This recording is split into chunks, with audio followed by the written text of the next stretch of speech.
Assalamualaikum warahmatullahi wabarakatuh. Pada kesempatan ini saya akan menjelaskan tentang pertanyaan-pertanyaan dari materi tentang psychopathic refraction ya.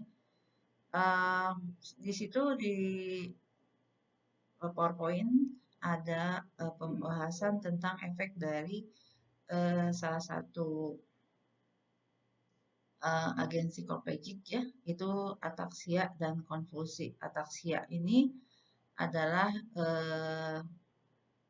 ketidak atau inkoordinasi antara otot-otot. Jadi misalnya pengen ngomong apa itu agak sulit gitu ya. Kemudian misalnya mau kita mau melakukan apa, nah itu nggak sinkron gitu kan. Kadang-kadang kalau kita dalam kelelahan juga bisa terjadi seperti itu. Nah itu efek ataksia dari psikopagik gitu ya. Nah, kalau konvulsi itu adalah kejang gitu ya. Cuman memang efek seperti ini mungkin sejauh ini kalau di yang saya temukan itu belum ada, alhamdulillah. Tapi mungkin saja ada ya, ada yang seperti itu, kejadian seperti itu, tapi hmm, jarang sekali sih ya, jarang sekali karena mungkin kita juga sesuai dengan dosis ya, gitu. Nah, apakah cairan siklopedik ini antara anak dan dewasa beda yang digunakan?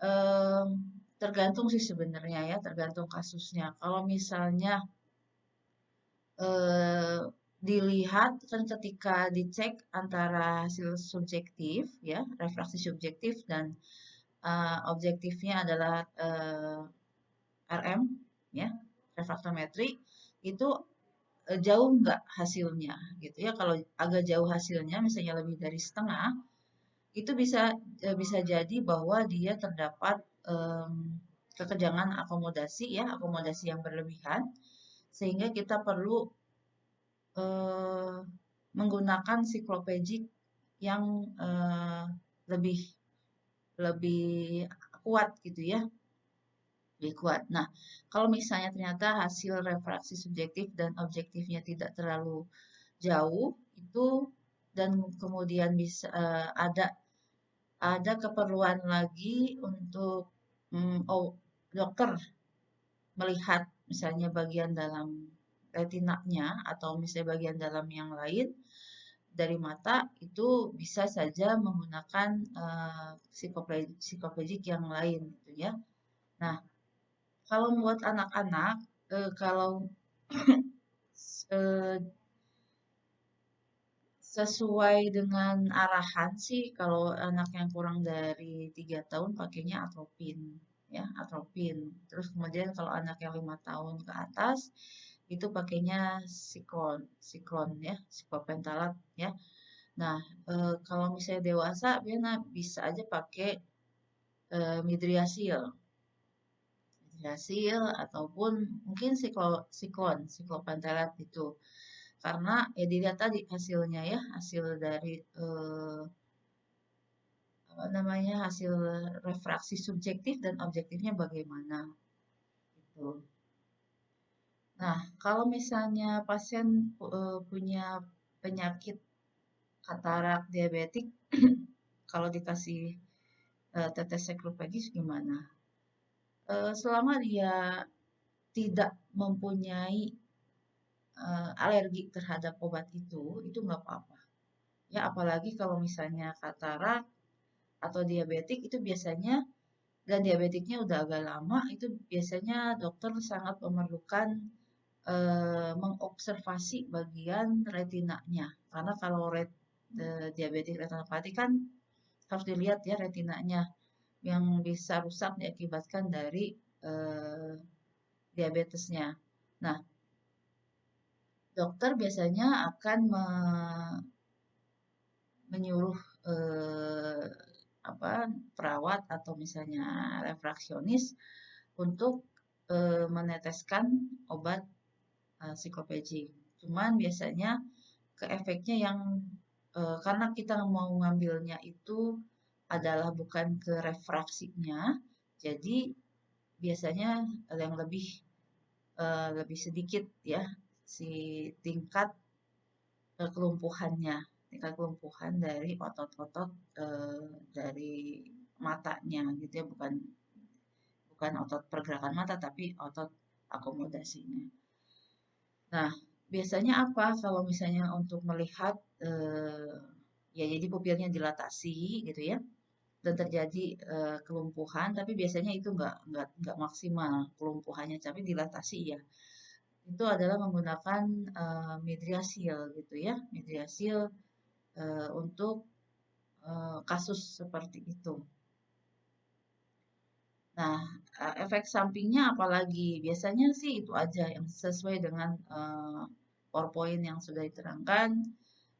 Biasanya ada untuk yang siklon itu ditambahkan memang agak agak panas ya, agak anget gitu, terutama makanya harus dicek dulu tekanan bola mata ya. Jadi sebelum dilakukan penetesan itu kita harus dilakukan dulu tekanan bola matanya gimana. Tekanan bola mata, kemudian ditanyakan apakah punya alergi selama ini gitu ya. Kadang-kadang banyak sekali pasien yang nggak tahu kan ya. Jadi kalau nggak tahu ya kita anggap nggak ada dulu gitu karena kan kita nggak tahu ya. Kemudian biasanya agak panas ke muka wajah. Itu biasanya banyak terjadi pada anak-anak ya, anak. Nah, eh, efek sampingnya selain yang tadi ya jadi kadang-kadang apa namanya ada yang pusing itu beda-beda sih. Jadi reaksi setiap pasien itu berbeda. Ada yang ngantuk gitu, ada yang ngantuk. Kemudian ada yang itu pasti buram karena pupil akan dilatasi ya, dilatasi terutama untuk baca atau lihat dekat itu agak susah karena kalau lihat dekat kita kan perlu akomodasi. Kalau akomodasi itu pupil akan mengecil, sedangkan kalau pakai cycloplegic refraction ini itu nggak bisa mengecil karena sudah lumpuh. Gitu. Matanya dilatasi, kemudian lumpuh, ya.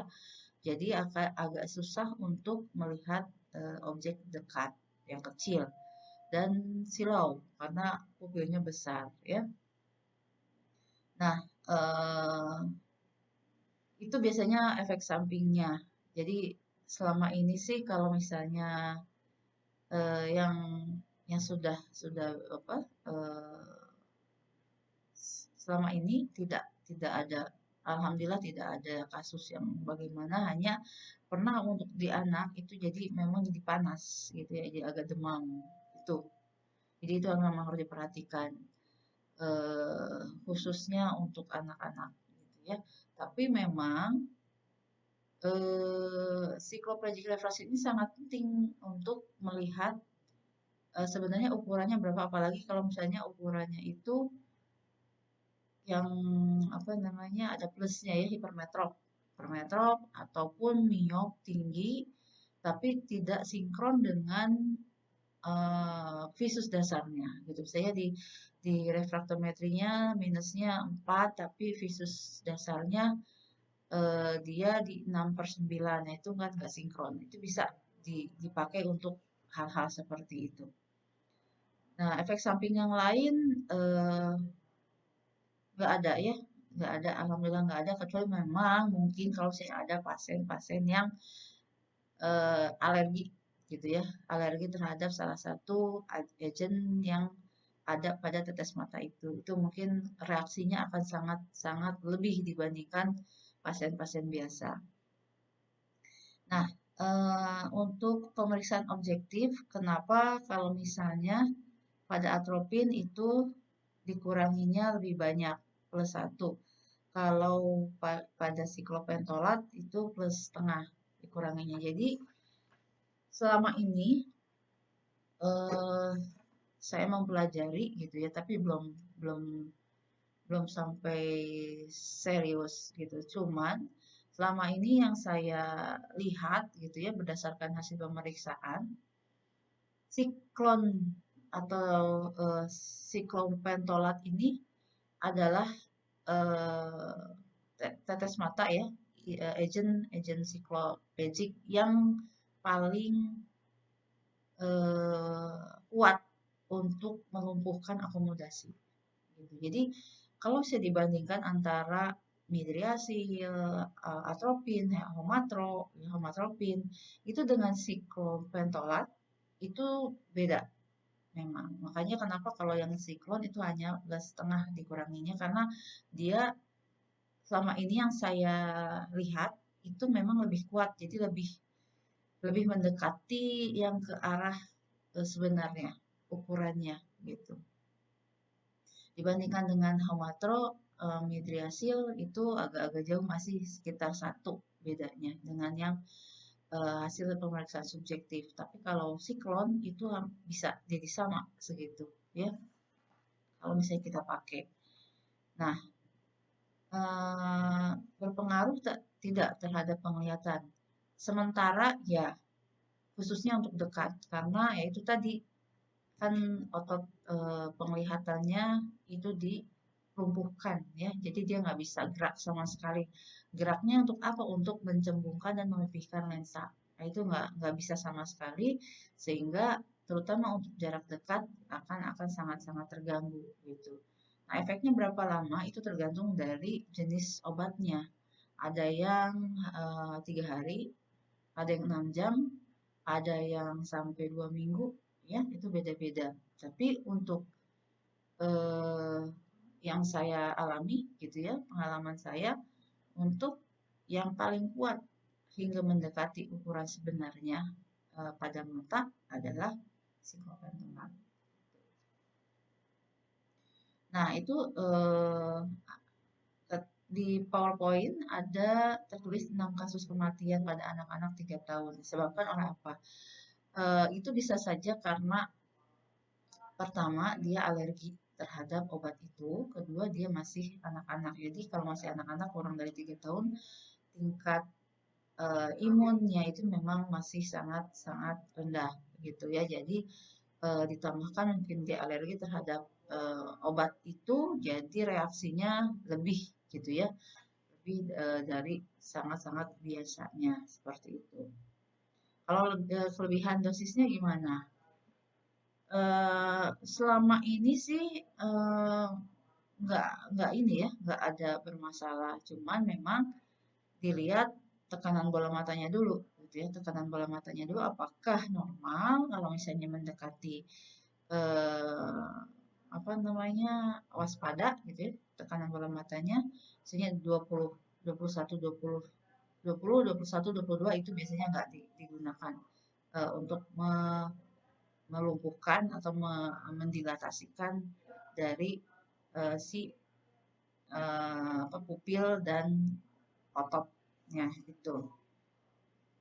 Nah, uh, kalau misalnya objeknya untuk refraksi psikopejik, maksudnya gini, maksudnya mungkin setelah dia kan dalam kondisi lumpuh ya, si otot matanya itu untuk penglihatannya. Kita ngecek koreksinya pakai apa? Sama gitu ya. Tetapi yang berubah adalah di dalam matanya itu tidak ada lagi usaha mata seperti pada hipermetrop ada akomodasi. Nah, itu tidak ada sama sekali ditambahkan dengan pupil akan dilatasi atau membesar gitu. Ya. Nah, itu ya tadi ya efektif yang mana yang paling efektif? Ya selama ini yang saya eh, rasakan itu di siklopentolat. Ya, tapi ya tergantung juga dokternya mau pakainya yang mana gitu. Nah, berapa lama tergantung ya, beda-beda dari midriasil, siklopentolat, terus homatropin, atropin itu beda-beda ya. Yang paling lama memang atropin, 2 minggu dia. Kemudian reaksi toksiknya gimana ya tadi ya? Kenapa pada pasien yang sangat muda tadi? Karena tadi imunnya masih kurang, kemudian ditambahkan dia sangat alergi terhadap obat itu. Tapi kalau saya nggak alergi sih nggak akan selama ini tidak terjadi ya hal demikian. Kemudian kenapa kok agen midriasi itu bisa menimbulkan glaukoma. Nah, itu jadi memang mempengaruhi apa ya, aliran aliran cairan terhadap mata gitu ya. Memang akan lebih tinggi. Misalnya gini, sebelum digunakan obat itu, misalnya tekanan bola matanya 11. Nah, ketika dipakaikan misalnya naik jadi 13, itu dalam batas normal. Tapi kalau misalnya orang itu sudah bawaannya ada resiko glaukoma, kalau ditambahkan dengan tetes dari untuk cycloplegic refraction ini, bisa saja jadi lebih. Nah, itu bisa membahayakan sehingga bisa mengakibatkan pertama sakit ya, sakit kalau glaukoma itu awalnya pasti sakit.